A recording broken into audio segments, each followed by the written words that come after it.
Welcome to Freezer Milk Podcast. I'm your host, Bridget, along with my husband, Chris. Weekly, we talk about being parents, what happened that week. It's basically our therapy session to vent out everything that we went through. We are boy parents. We have 3 boys, Enzo, Rhett, and Arlo. And if you'd like to get to know us a little bit better, you can check out our website, freezermilk.com, or follow us on Instagram at Freezer Milk Podcast. We also have YouTube and TikTok, Freezer Milk. Thanks so much for listening, and we hope you enjoy. Welcome back. Welcome back. It's Thursday. You know what time it is. Woo woo. It's time to hear our shit show. We've had some interesting stuff happen last few days. It's been fun. So growing up, I always used to pride myself and in my young adult life and early 20s. I used to tell people that when shit hits the fan or when situations are chaotic, I hunker down and I am the go-to. I worked in ER at one point. I feel like I do really well with the focusing in those chaos situations. Yeah, you thrive in emergencies. Yeah. Stuff, situations, yeah. You do not. No, not. Well, I mean, if I'm awake, I probably... Yes, if you're awake, you're probably better than I am. But in the middle of the night, no. No. So we've learned this week that if there's middle of the night stuff happening, it's me. Yeah. You want to talk about what happened? Well, so Arlo, he's, 4.5 months? 4.5 months. I can't even remember the fucking ages of our kids. Anyway, so kids get shots or don't, whatever. Well, he got his shots and he had yesterday, right? Or was it? He got shots yesterday. He hasn't been feeling well. This is the first time that we've experienced with him that he doesn't feel good after shots. So yeah, normally you can't even tell. He doesn't get a fever. He doesn't get a cold. He's not cranky. Nothing. This time around, he's really cranky. Yeah. And he's had diarrhea a lot with it, which is kind of normal for vaccines. It's fucking harsh, all of it. But yeah, so anyway, yesterday he was struggling with, leg pain, stomach pain, and just overall just overall very uncomfortable. It was really hard to get him to sleep last night, and when he did sleep, he'd wake up, and it was just a battle. So he finally went to sleep, and me and you finally went to sleep. I went to sleep before you did, because you had some stuff to work on, but I don't know, it was probably... I went to bed at 11, I think. Yeah, so you were only down for about an hour. Yeah, because I was but at 12:15. About 12:15, he woke up, and he does that from time to time. You kind of figured he would. So you went in there to get him, to comfort him. And to nurse. And to nurse. Because he normally nurses during the middle of the night. Yeah, but right now, he is not nursing. He's not about the boob, right? No. He normally only nurses during the night. He doesn't really nurse during the daytime. But he will nurse at night, no problem. Last night, that was not happening. So, needless to say, it's 12:30. I've been asleep for a couple hours at this point. And, so I got tested for... Let's kick this back. Let's kick this back. So I used to not be a deep sleeper.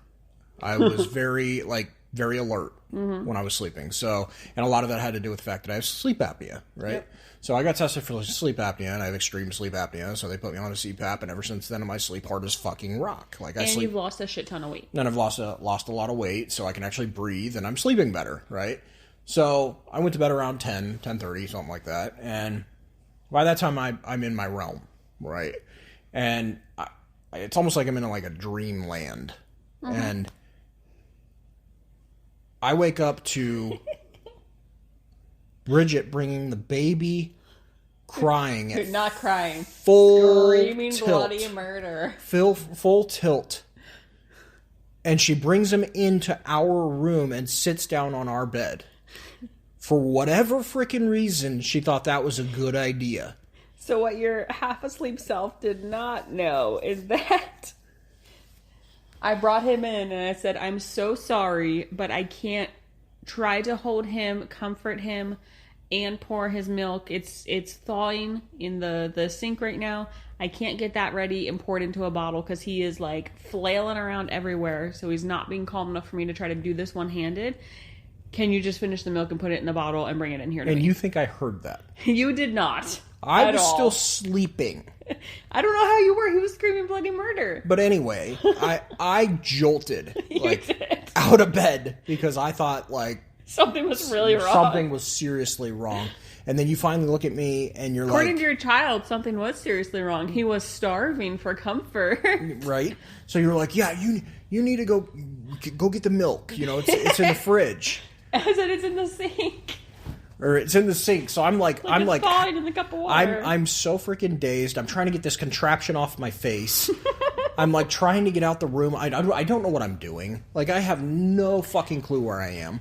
It's dark, and I'm trying to figure this whole thing out. And your body went into flight. Yeah, my body went into this like I've never experienced it in my life. Like just went into this whole like shut down now. Like just go hide in a fucking corner. Like that's what's called fight or flight. Right, and apparently in that moment I triggered my flight response. That's what you triggered. I was getting in the car, I was out.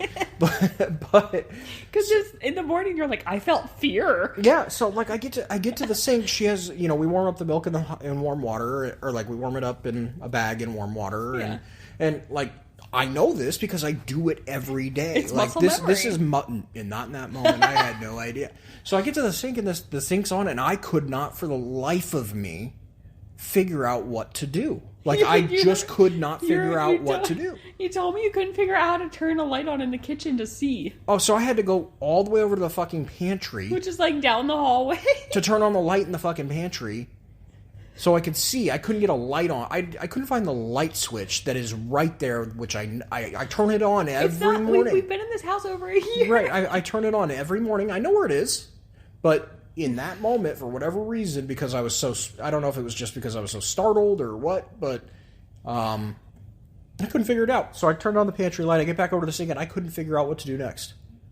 I saw the milk bag in the cup, or in the bag, warming up, but I couldn't figure out what to do. It was the damnedest thing. It was extremely weird. And what was your brain telling you? That your body was like, no, that's not right. Oh yeah, my brain is sitting there telling me, take the bag out of the water and get a straw and take it to Bridget. And I'm like, wait, no, that's not right. That's not right. That's wrong. The baby can't do that. So it felt like it took me an hour to figure this out. I was like, what? It was almost ready once. Arlo is screaming, and I was like, Rhett's gonna fucking wake up, and then we're gonna be dealing with Rhett awake, and he will take an hour to go back to sleep. Right. So I was like, that's what I was most stressed about, is I was like, I don't want Rhett to fucking wake up, because Arlo was screaming bloody murder. It was just the most, like, it's just never happened to me. Like, normally I've had two kids, and I had 3 kids, and I've been used to getting interrupted at night. Do you remember? I'm gonna back this up to like a year ago ish.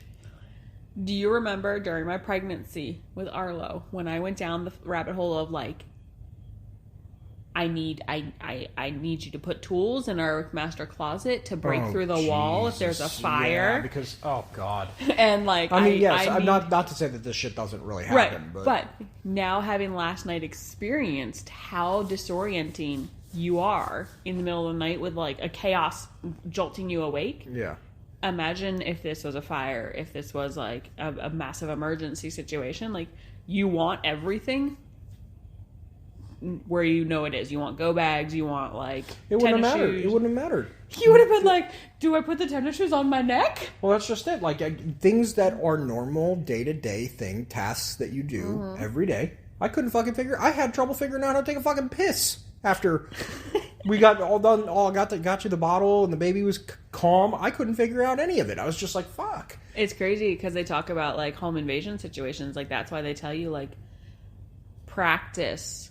Like, do certain scenarios, yeah. Well, do a ton of push-ups or something to spike up your heart rate and adrenaline, and then try to orient yourself, or practice getting yourself worked up and disoriented, and then try to like drill orienting yourself and being able to do whatever you need to do for home invasion, or fire drill, or because they're like, it's not going to happen when you are prepared in the moment. It's going to happen when it's disorienting. Yeah.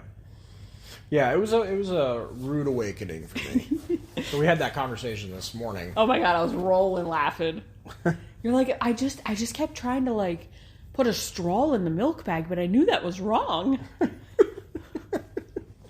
My brain was like, just give Bridget the straw with the milk. It's fine. It'll shut him up.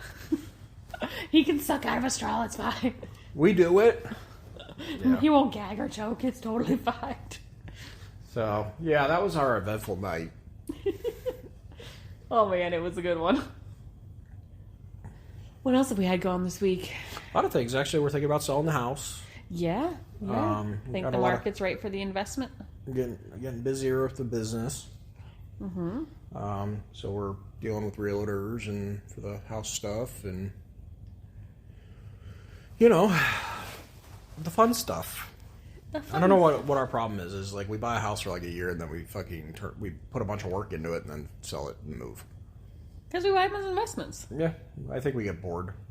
But we're so like we debated for a long time doing the floors in here, and we kept going back to like we won't get the return on the investment. Yeah, you know, because we do buy and we treat our houses as shorter term investments, not long term investments. Right. And so we look at it like, okay, if I spend X of thousands of dollars on floors, is someone going to pay X of thousands of dollars more because of these floors? Nope. Sure. Keep it moving. Yep. And we're not going to be in here for 10 or 15 years. If we were, then the flooring would make sense to do. Yeah, but also we built this pool and we put a gate around it, and we are like for the first time I have like serious anxieties about the pool. Like I grew up with pools. I grew up here in Arizona, and like my whole life has been around water, like being pools or lakes or ocean, whatever the case may be. And now, I was so excited for us to do this backyard, and now I'm like, I hate this pool. Like, I love the pool. Don't get me wrong. You love the pool. You don't love the pool with children that are not water safe. Exactly. And I have nothing but anxiety with the kids being out back. Yeah. I'm like, not worth it. So next house, we're not going to get a pool. Rhett is so fucking smart. And that's what's slightly terrifying about yes, the pool has a fence around it. I would not put it past Rhett to figure out how to scale the fence. And that's what makes it scary. He pushes the table over there all the time. Oh, yeah. That's terrible. We have a very heavy ottoman. I don't know. I would call this a heavy ottoman. How much do you think it weighs? 45, 50 pounds. Uh-huh. Your son loves to take all of the couch pillows and lay them between the couch and the ottoman to make like a tunnel. Right. But it was too close to the couch today on one side. And so he leaned over and tried to push it. And of course, he's not going to be able to push it. He's fucking 2. You know what your son did? He sat down between the ottoman and the couch, put his back against the couch, and pushed the ottoman with his feet and fucking pushed it. Like leverage. Yes, but I'm like, why does your brain He realizes he's not heavy enough. He's not heavier than the ottoman, so it's hard to push the ottoman. But if he wedges himself... But how did it... What is that? What kind of leg press, right? Is that what it's called? Yeah, it's a leg press. How does he fucking know how to do that at 2 years old? Because he's a clever kid. Our nanny looked at him like, are you fucking kidding me right now? You just fucking leg press the ottoman? The fuck are you... And that's where I'm like, I would not put it past this child to figure out how to get into places he's not supposed to be. Right. 6-foot fence does not faze him. This child just leg pressed a fucking ottoman at 2.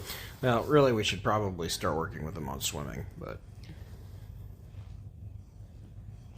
It's almost like he hasn't seen... He's only seen Enzo in the pool once or twice.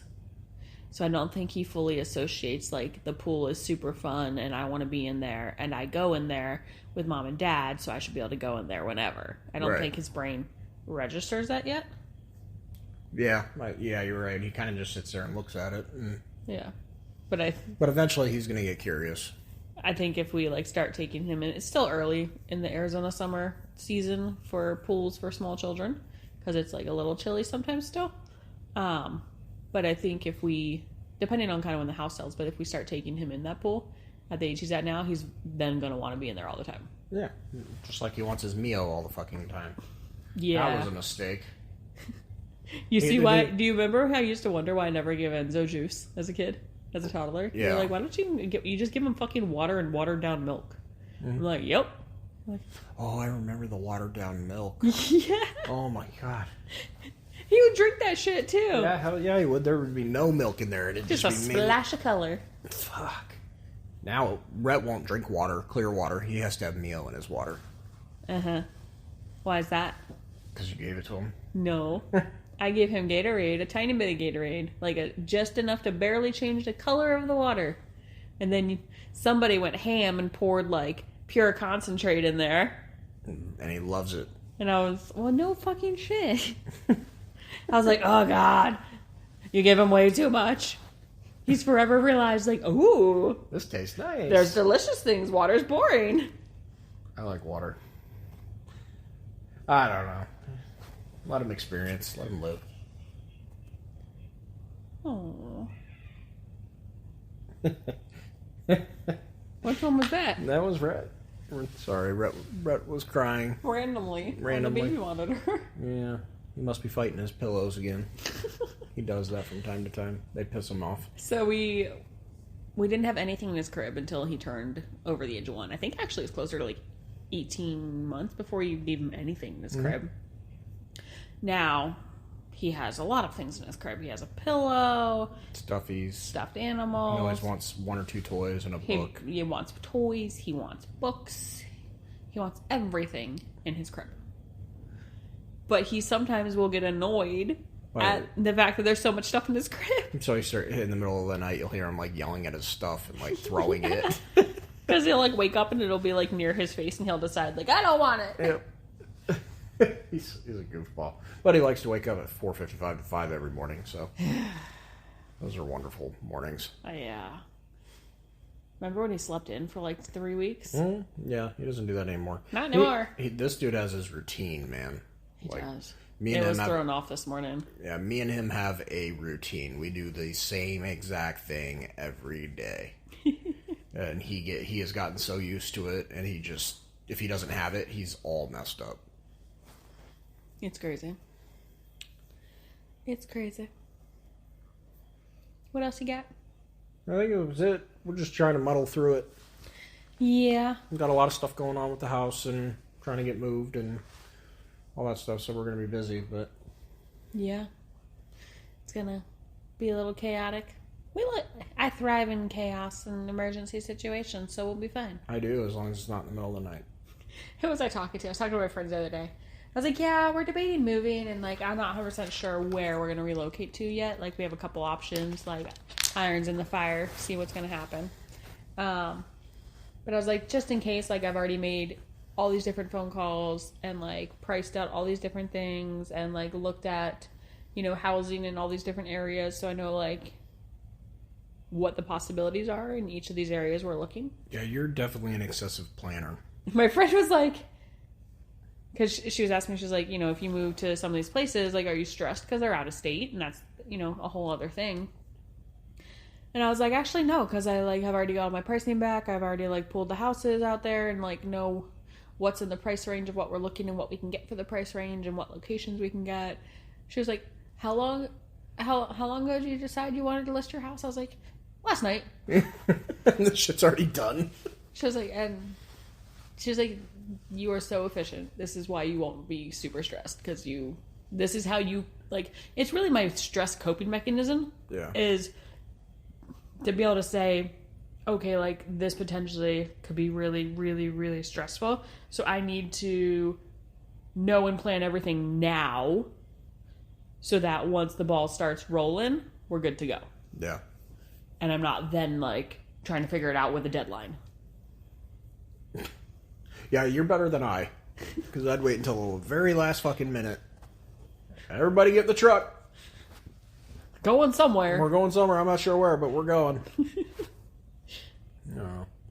I'm excited, though. I'm excited to see, like, the photos of the house, and I'm excited for the next season of adventure in our life. Yeah. Wherever that lands us, and... I'm excited to do it with the kids, and it'll be fun. Well, we appreciate you listening. Thank you. Everybody have a wonderful rest of your week and a good weekend, and we'll see you next week. Awesome. Sounds good. Talk to you guys later.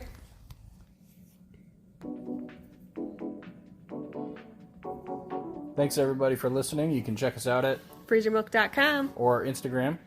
Freezer Milk Podcast. Until next week, guys. Thanks. Don't forget, parenting is a trip. We are all here on the journey with you together. Thanks so much for listening.